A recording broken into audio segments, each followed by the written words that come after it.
Assalamualaikum Pak Muhammad. Waalaikumsalam. Bagaimana kabarnya, sehat Pak? Alhamdulillah sehat. Alhamdulillah sehat ya Pak ya. Bapak, sebelumnya saya mau mengucapkan terima kasih sudah diizinkan melakukan kegiatan wawancara. Ini kaitannya dengan tugas guru penggerak Pak. Jadi ada beberapa pertanyaan yang diperuntukkan untuk kepemimpinan yang ada di sekolah maupun luar sekolah, kaitannya dengan kasus dilema etika Pak. Pertanyaan yang pertama Pak ya, sudah siap Pak? Siap, insya Allah. Pak, yang pertama, bagaimana Bapak dapat mengidentifikasi kasus-kasus yang merupakan dilema etika atau kasus-kasus yang masuknya kepada bujukan moral, Pak? Terima kasih. Nah, bagi saya dapat mengidentifikasi apakah sebuah kasus termasuk ke dalam dilema etika atau termasuk ke dalam bujukan moral ketika saya melihat beberapa kejadian yang dialami oleh guru-guru saya. Dan dari kejadian itu saya berupaya untuk mengidentifikasi dan saya mencoba mengetahui dulu apa itu dilema etika dan apa itu bujukan moral. Dilema etika itu ketika kita dihadapkan pada dua pilihan antara benar dengan benar. Sementara kalau bujukan moral, ketika kita dihadapkan pada dua pilihan antara benar dengan salah. Nah, yang termasuk ke dalam dilema etika, misalnya ketika ada guru saya yang mendapat tugas untuk menghadiri kegiatan MGMP, di mana pada waktu itu beliau masih ada tugas mengajar, maka beliau izin ke saya untuk ikut kegiatan MGMP, sementara beliau sudah masuk ke kelasnya dan memberikan pengarahan kepada anak-anaknya dan memberikan tugas kepada anak-anaknya, sehingga ketika beliau pergi MGMP, anak-anak tetap dapat melaksanakan proses pembelajaran dengan tugas yang diberikan. Itu contoh dari dilema etika. Sementara yang termasuk ke dalam bujukan moral, ketika ada bapak ibu guru saya misalnya ada tugas di luar, nah beliau hadir ke tugas luar itu, sementara anak-anak yang harusnya beliau ajar ditinggalkan begitu saja. Nah, itulah yang termasuk bujukan moral. Dari peristiwa itu saya dapat mengidentifikasi inilah dilema etika, inilah bagian dari bujukan moral. Ya, berarti dengan memastikan terlebih dahulu ya Pak ya, bisa membedakan antara dilema etika yang benar lawan benar, kemudian bujukan moral yang benar lawan salah dengan situasi yang dihadapi oleh guru tersebut gitu ya Pak. Oke, Bapak, pertanyaan yang kedua, selama ini bagaimana Bapak menjalankan atau mengambil keputusan di sekolah Bapak, terutama untuk kasus yang dimana dua-duanya itu memiliki kepentingan yang sama-sama benar gitu Pak, sama-sama memiliki atau mengandung nilai kebajikan? Iya. Nah, ketika ada kasus seperti itu, maka saya coba dalami kasus itu, kemudian saya coba melihat siapa sih yang memilih kasus ini. Dan dari kasus yang ada, saya mencoba untuk memilih sebuah keputusan yang terbaik dengan berbagai pertimbangan, tentunya mengacu kepada 3 prinsip dari pengambilan keputusan. Ada yang berbasis kepada hasil akhir, ada yang berbasis kepada peraturan, dan ada yang berbasis kepada rasa peduli. Nah, dari 3 prinsip ini saya coba untuk padukan, kemudian saya berupaya untuk mengambil keputusan yang terbaik, yang tentunya tidak ada salah satu pihak yang merugikan. Nah, itulah yang selama ini saya lakukan di sekolah, sehingga alhamdulillah ketika saya harus mengambil keputusan, dua-duanya ini bisa terlaksana dengan baik. Oke, baik. Pertanyaan selanjutnya Pak, langkah-langkah atau prosedur seperti apa yang biasanya Bapak lakukan Pak dalam mengambil keputusan selama ini? Ketika ada dilema etika yang dihadapi oleh guru saya, maka saya coba untuk mengambil langkah-langkah. Di antaranya saya harus tahu betul bahwa memang ada nilai-nilai yang berbenturan pada saat itu. Kemudian saya harus tahu siapa sebenarnya guru-guru ini yang sedang mengalami dilema etika itu. Nah, setelah itu saya coba kumpulkan data-data dan fakta yang ada. Kemudian saya membuat sebuah hipotesa. Kemudian setelah itu saya buat sebuah keputusan. Nah, dari keputusan yang saya sudah buat itu, ya coba saya review kembali apakah keputusan itu sudah benar atau tidak. Sehingga ketika saya mengambil keputusan, semuanya tentunya tidak berbenturan dengan berbagai kepentingan, terutama dengan tujuan pendidikan di sekolah ini, sehingga siswa-siswa yang ada di sini tidak dirugikan, dan maka ibu guru yang punya dilema etika itu juga tidak merasa dirugikan. Pak, baik. Artinya langkah-langkah yang Bapak tempuh selama ini sudah mengikuti prosedur gitu ya Pak ya, tidak langsung mengambil keputusan, melainkan ada beberapa tahapan, mulai dari pengujian sampai akhirnya ada kegiatan evaluasi, begitu ya Pak ya. Oke. Baik Pak, selanjutnya hal-hal apa saja yang selama ini Bapak anggap efektif dalam pengambilan keputusan pada kasus dilema etika Pak? Hal yang paling efektif adalah ketika kita sama-sama memahami tugas dan tanggung jawab kita sebagai seorang pendidik di sekolah ini.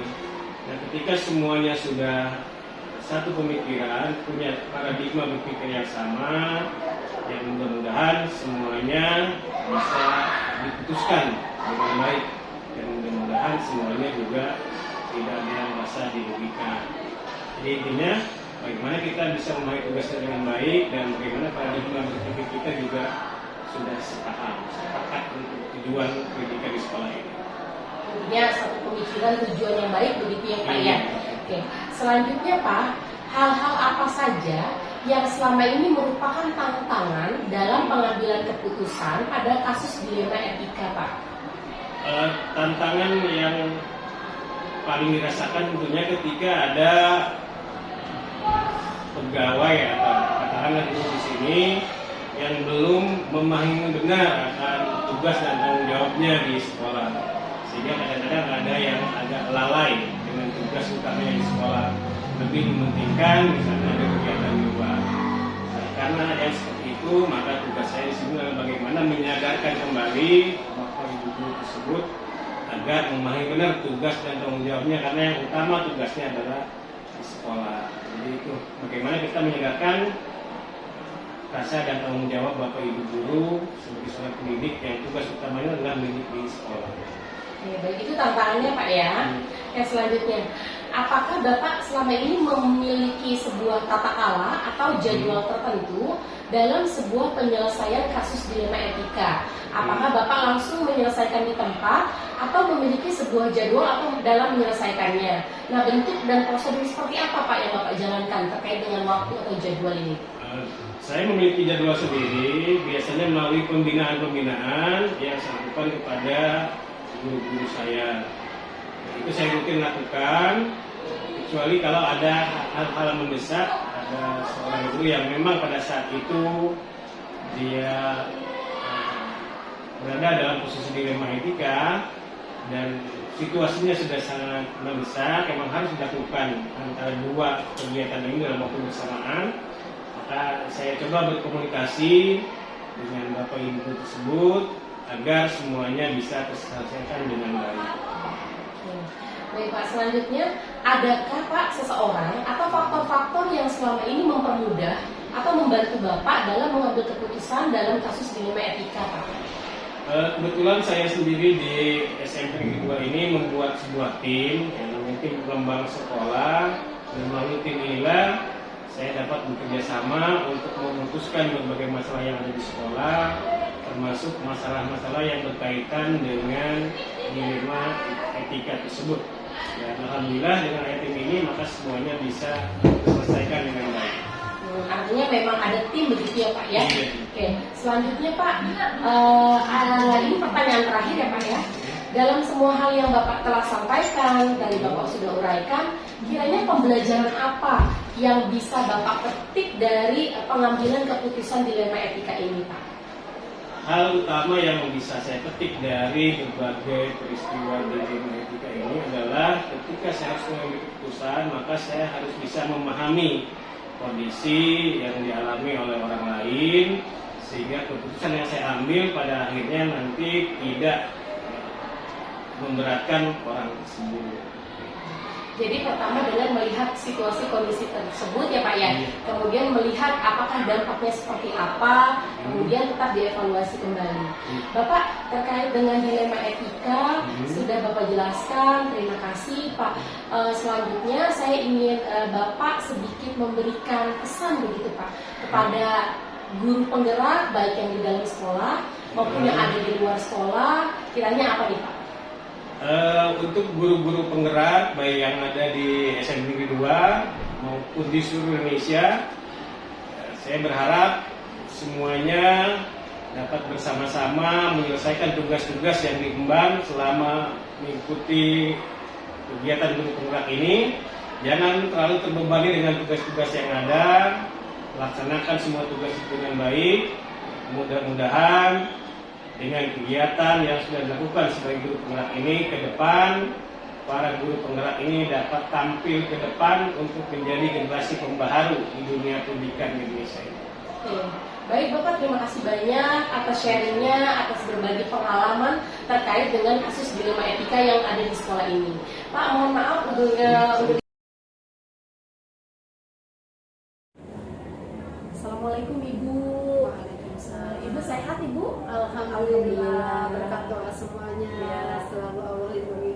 Ya, alhamdulillah sehat ya Bu ya. Alhamdulillah. Ibu mohon maaf sebelumnya mengganggu mengganggu pekerjaan Ibu, mengganggu waktu Ibu. Ya, Ibu ini kaitannya dengan tugas guru penggerak Bu.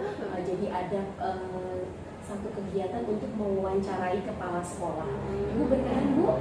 Silakan dengan Ya. senang hati. Ya, alhamdulillah Ibu. Langsung pada pertanyaan yang pertama ya Bu. Ibu, bagaimana Ibu dapat mengidentifikasi kasus-kasus yang merupakan dilema etika atau bujukan moral? Dalam mengidentifikasi kasus tersebut, biasanya saya lihat dulu permasalahannya bagaimana. Lalu nanti saya akan lihat, saya inventarisir ataupun saya pahami. Setelah itu saya akan lihat skala prioritas daripada kasus tersebut. Kalau saya sudah mendapatkan permasalahan yang betul-betul sangat urgen, saya akan tindak lanjuti dengan pendekatan secara psikologis terhadap guru tersebut. Saya akan ajak bicara, saya akan komunikasikan dengan guru tersebut. Jadi pertama, Ibu mengidentifikasi ini kasus benar dan benar dengan melihat dulu situasinya. Situasinya. Pertanyaan kedua, Ibu, bagaimana Ibu menjalankan pengambilan keputusan di sekolah, terutama untuk kasus yang dua-duanya sama-sama benar? Ya. Berarti kalau dilihat dari permasalahan yang kedua, sebetulnya itu ada rentetannya dengan soal yang nomor satu, ya, bahwa kita dengan setelah mengidentifikasi permasalahan tersebut, tadi saya sampaikan bahwa kita akan melihat permasalahan-permasalahan hasil dari identifikasi tersebut. Lalu saya akan melihat masalah yang mana yang sangat urgen, yang harus segera kita selesaikan. Nah, setelah kita menemukan masalah yang urgen tersebut yang menjadi skala prioritas, kita akan kembali lagi berkomunikasi dengan guru dan warga sekolah di dalam menentukan keputusan dalam mengambil kebijakan menyelesaikan permasalahan tersebut. Pertanyaan selanjutnya ya Bu, langkah-langkah atau prosedur seperti apa yang biasanya Ibu lakukan selama ini? Tadi di poin pertama dan poin kedua kembali lagi bahwa saya selalu melakukan pendekatan psikologis terhadap guru-guru dan warga sekolah. Karena dengan pendekatan psikologis kita melakukan komunikasi dengan warga sekolah, apapun akan terbuka. Masalah yang tadinya tidak tersampaikan akan tersampaikan. Jadi setiap ada masalah kita harus segera kita selesaikan. Jadi benar-benar ibaratnya menemui guru tersebut, melakukan pendekatan secara psikologis, secara pribadi, gitu ya, untuk mendapatkan informasi yang lebih dalam lagi. Ya, dengan informasi yang kita dapatkan, kita coba cari solusi, cari penyelesaian. Dengan tadi kita panggil, kita ajak ngobrol, lalu kita berikan kesempatan. Apakah ada perubahan atau tidak? Nah, ternyata setelah kita berikan kesempatan di dalam kesempatan itu tidak ada perubahan, berarti kita harus melakukan lagi pendekatan kepada guru tersebut dengan pemanggilan. Pemanggilan di sini sebagai bukti bahwa kepala sekolah sudah melakukan langkah di dalam pembinaan kepada guru tersebut. Lalu di tahap kedua ada komitmen, ada pernyataan, lalu guru tersebut menandatangani bahwa kita sudah melakukan komitmen. Ternyata juga di tahap ketiga tidak ada perubahan. Langsung kita melakukan pemanggilan ketiga, kita buatkan surat pemanggilan ketiga sebagai teguran. Nah, jadi setiap penyelesaian dari suatu masalah kita ada tahapan, tahap 1, tahap 2, tahap 3. Tahap pertama kita ajak diskusi untuk mengetahui masalah apa sih yang ada sehingga kita bisa menyelesaikan permasalahan tersebut. Di tahap kedua dengan melakukan kita pemanggilan untuk berdiskusi ulang. Tahap ketiga kita melakukan langkah selanjutnya juga tidak perubahan, berarti kita harus memberikan teguran atau memberikan punishment kepada guru tersebut. Artinya dipanggil terlebih dahulu, Ya. dibina, betul. Terus Kita melakukan pembinaan. artinya sesuai kesepakatan harus membuat pernyataan yang betul. harus dipertanggungjawabkan. Betul. Gitu ya, Bu. Jadi itu tadi ya. Selalu kita berkomitmen. Komitmen tidak dilaksanakan, bikin surat pernyataan. Terus demikian. Jadi kita ada bukti fisik. Apabila besok lusa guru tersebut tidak menerima, ya dia merasa menerima teguran atau punishment tersebut dia merasa berat, kita sudah ada bukti fisiknya. Gitu. Kita sebagai bukti yang pegangan kuatlah ibaratnya begitu. Oke, Ibu, pertanyaan selanjutnya, hal-hal apa saja yang selama ini Ibu anggap efektif dalam mengambil keputusan, Ibu? Dalam mengambil keputusan yang sangat efektif, saya selalu melibatkan yang pertama melibatkan tim, ya, melibatkan tim. Jadi ada suatu permasalahan kita bicarakan dengan tim atau dengan wakil kepala sekolah agar kita ada di dalam menyelesaikan permasalahan itu tidak sembarangan. Minimal kalau kita berbicara dengan teamwork sekolah, ada masukan-masukan, berkolaborasi dari beberapa teman, akhirnya dari masukan-masukan tersebut yang sebagai dasar di dalam mengambil keputusan. Baik, Bu, pertanyaan selanjutnya, hal-hal apa saja yang selama ini merupakan sebuah tantangan, Bu, dalam mengambil keputusan? Tantangan yang saya hadapi itu diantaranya yang pertama, SMP 5 ini kan sekolah lama, sekolah tua ya. Mau tidak mau guru-gurunya tuh udah sepuh-sepuh gitu. Sementara dengan perkembangan zaman di dunia pendidikan, semakin pergerakannya luar biasa, kita pun sekolah harus siap untuk mengikuti, mengejar apa aturan-aturan atau kurikulum yang diberlakukan oleh pemerintah pusat. Tetapi dengan kondisi warga sekolah seperti itu, diantaranya yang pertama, dengan warga sekolah yang sudah sepuh tadi, keterbatasannya luar biasa ya. Dia sudah adanya di posisi nyaman, sudah enak dengan ibaratnya metode yang sudah dia lakukan setiap hari gitu. Sehingga pada saat ada perubahan, dia belum bisa menerima perubahan tersebut. Lalu yang kedua, dengan selalu pergerakannya dengan IT, sementara teman-teman ini dibilang gaptek ya. Dikala kita menyodorkan bahwa perkembangan dunia pendidikan ini harus diimbangi dengan digitalisasi, mereka tidak mau menerima. Ataupun event itu kita sudah siapkan, kita sediakan, diawali dengan bagaimana kita memperkenalkan dari digital itu apa, TIK itu apa, ya, dengan melakukan IHT. Lalu setelah IHT kita mensosialisasikan kepada teman-teman, lalu kita mengadakan pelatihan. Tapi tetap kita target sekian persen tercapai, tapi kembali lagi dengan guru-guru yang merasa sudah cukup dengan apa yang dilakukan, ya akhirnya target kita tidak tercapai. Itu suatu tantangan. Lalu siswa, latar belakang siswa yang sangat heterogen, baik itu dari lingkungan sosial, dari lingkungan ekonomi, ya, lalu lingkungan pendidikan orang tua, ya, di masyarakat yang sangat-sangat heterogen tersebut, akhirnya menjadi suatu kendala kepada kita, tantangan kita, bagaimana nih anak bisa menerima perubahan-perubahan yang ada. Contoh, kan guru diminta untuk memberikan pembelajaran dengan media pembelajaran, yaitu ada video, ya, lalu ada lagi dengan presentasi dan lain sebagainya.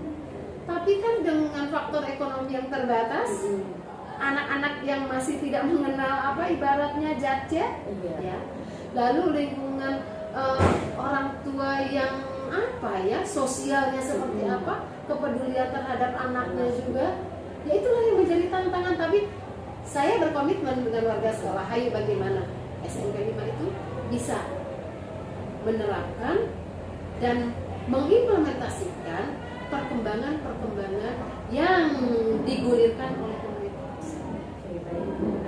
Ibu, pertanyaan selanjutnya, apakah Ibu memiliki sebuah tata kala atau jadwal tertentu dalam sebuah penyelesaian kasus dilema etika? Apakah langsung menyelesaikan di tempat atau memiliki sebuah jadwal untuk menyelesaikannya? Bentuk atau prosedur seperti apa, Bu, yang dijalankan?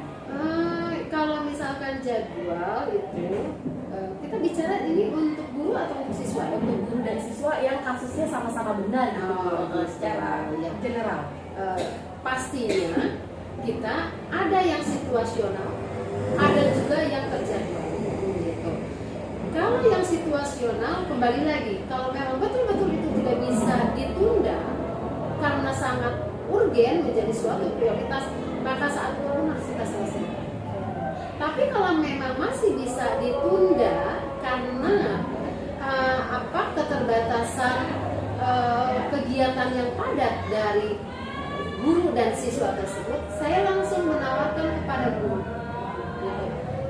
Kapan ibu atau bapak bisa berdiskusi dengan kami untuk menyelesaikan permasalahan ini, dilema ini.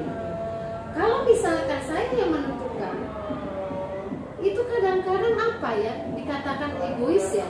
Tapi kalau kita sama-sama berkomitmen, minimal dengan jadwal yang sudah disepakati, mau tidak mau kan guru tersebut pun harus berkomitmen, siswa pun harus berkomitmen, ya, karena apa, ada kesepakatan.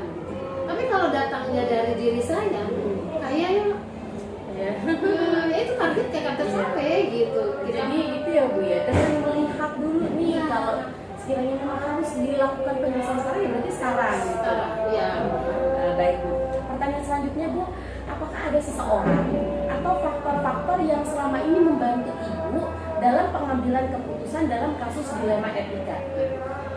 Pastinya ada, ya, karena semua butuh dukungan, ya. Kembali lagi, saya bekerja sendiri tidak bisa berbuat apa. Program kepala sekolah sebaik apapun, tanpa dukungan minimal teamwork, ya, tidak akan berjalan. Jadi kolaborasi gitu, Bu. Kolaborasi yang luar biasa, kolaborasi yang kuat lah, yang sudah memberikan betul-betul mewujudkan suatu target dari keberhasilan suatu program. Siapa saja? Ya kalau di sekolah otomatis ada teamwork saya, yaitu wakil kepala sekolah. Selain wakil kepala sekolah, juga ada koordinator dari mata pelajaran. Nah, karena kan di sekolah kami di SMP 5 ini ada FGD, Forum Guru Diskusi. Itu bukan hanya guru mata pelajaran, forum guru diskusi itu. Dikala kita membutuhkan suatu diskusi penyelesaian suatu masalah, kita langsung menyepakati membuat jadwal, ya. Biasanya kita 1 bulan 1 kali untuk melakukan diskusi, gitu ya. Nah, itu berarti kan semua unsur terlibat. Mereka itu biasanya menyampaikan hal-hal yang diinginkan melalui koordinator guru mata pelajaran. Selain itu pun pengawas pastinya terlibat. ya, karena pengawas pembina adalah yang selalu mengingatkan kami, mendampingi kami di dalam menguatkan bagaimana caranya meningkatkan proses-proses pembelajaran ataupun kegiatan apapun di dalam mencapai suatu target. Dinas pendidikan otomatis karena kami selalu melaporkan semua kegiatan yang ada di sekolah. Tidak ada yang namanya tidak dilaporkan kepada pimpinan, kepada dinas pendidikan. Even itu kita sebagai pimpinan secara langsung melaporkan ataupun melalui pengawas. Jadi warga sekolah, Iya, stakeholder betul. semua saling bersinergi. Betul. Pertanyaan selanjutnya, Bu. Ini sekaligus pertanyaan terakhir dari semua yang sudah kita diskusikan, Ibu sudah uraikan. Pembelajaran apa yang bisa Ibu petik dari pengalaman Ibu mengambil keputusan dilema etika? Dari hal-hal yang tadi sudah saya sampaikan, baik dari itu poin 1 sampai poin yang terakhir tadi, intinya bahwa kita di dalam menyelesaikan suatu masalah itu butuh adanya dukungan warga sekolah, berkolaborasi, berkomunikasi. Dengan komunikasi yang baik akan menghasilkan hal-hal yang baik. Gitu. Tanpa komunikasi yang baik, pastinya selalu menimbulkan kecurigaan-kecurigaan ya yang tidak mendasar gitu. Jadi jelas intinya kolaborasi, komunikasi itu harus dikuatkan antar warga sekolah, baik itu dengan siswa ataupun dengan guru, dengan stakeholder yang lain. Ibu, terima kasih banyak atas sharingnya hari ini. Alhamdulillah saya dapat pengalaman dari Ibu. Demikianlah kegiatan wawancara pada kedua kepala sekolah. Berikut ini merupakan refleksi hasil wawancara Kepala SMP Negeri 2 dan Kepala SMP Negeri 5. Analisis yang pertama berdasarkan 4 paradigma. Kepala sekolah 1 menggunakan paradigma kebenaran versus kesetiaan.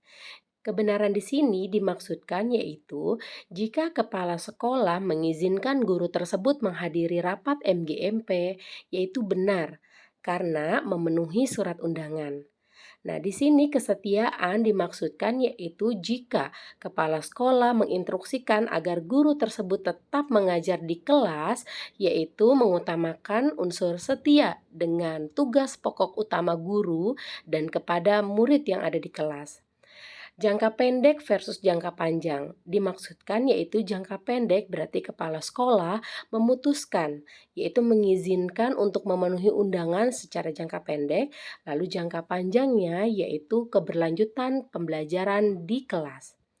Kepala sekolah 2 menggunakan paradigma yaitu individu versus masyarakat.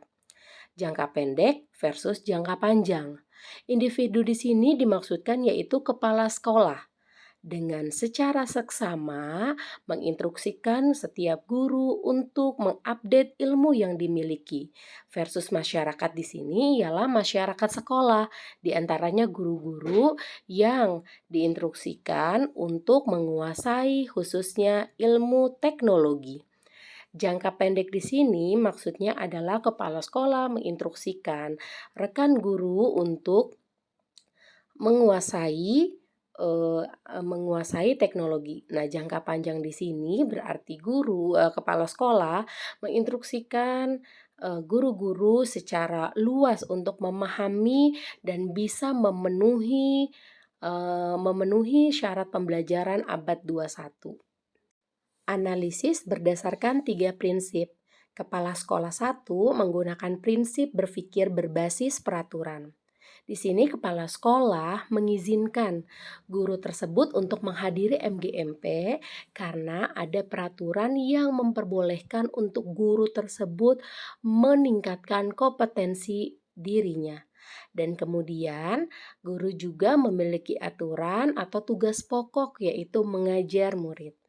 Kemudian kepala sekolah 2 menggunakan prinsip berpikir berbasis hasil akhir.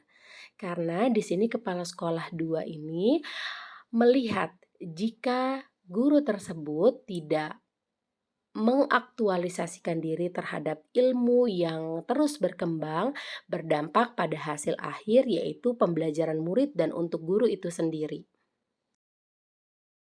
Analisis 9 langkah pengambilan keputusan. Yang pertama yaitu mengenali adanya nilai-nilai yang saling bertentangan. Kepala sekolah 1, nilai yang saling bertentangan ialah nilai kedisiplinan lawan kepedulian. Jika kepala sekolah mengizinkan guru tersebut rapat MGMP, maka nilai kedisiplinan itu benar adanya karena guru tersebut disiplin dalam melakukan kegiatan yang sifatnya adalah komunitas belajar. Nah, di sini lawannya itu nilai kepedulian. Artinya kepala sekolah tersebut mengizinkan guru untuk meninggalkan kewajiban utamanya itu mengajar. Artinya nilai kepedulian terhadap anak murid di kelas telah tiada. Nah, kepala sekolah 2 nilai yang saling bertentangan ialah nilai kedisiplinan lawan nilai tanggung jawab.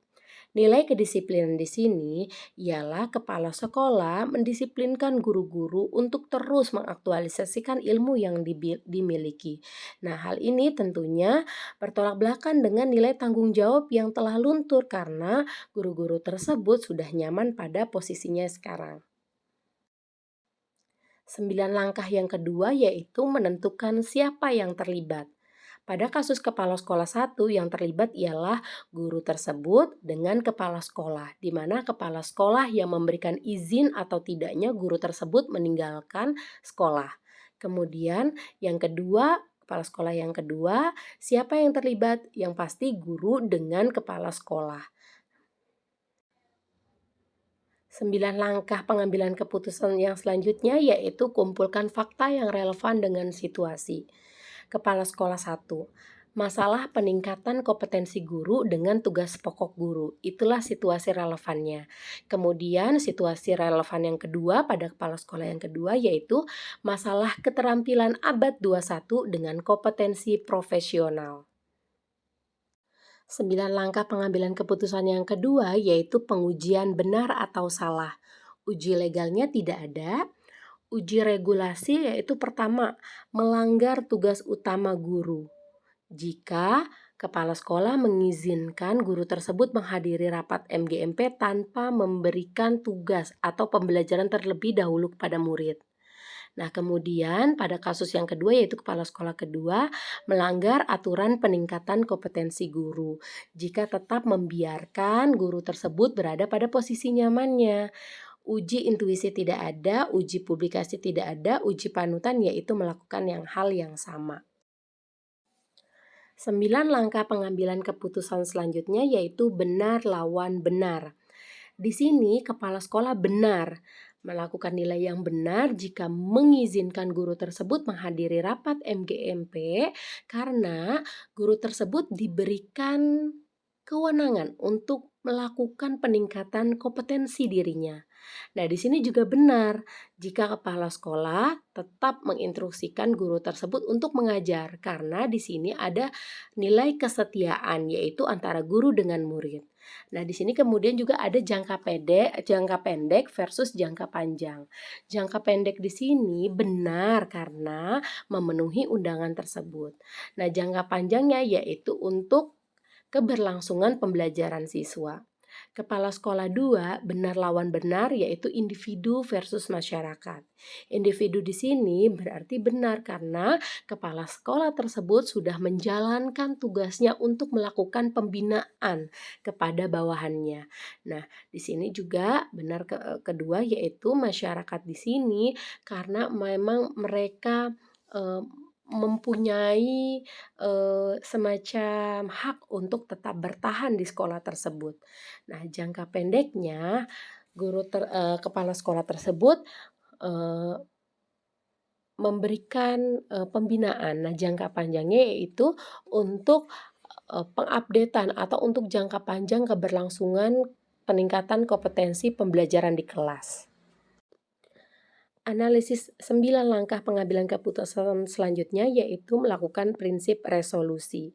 Kepala sekolah 1 berbasis peraturan, kepala sekolah 2 berbasis hasil akhir.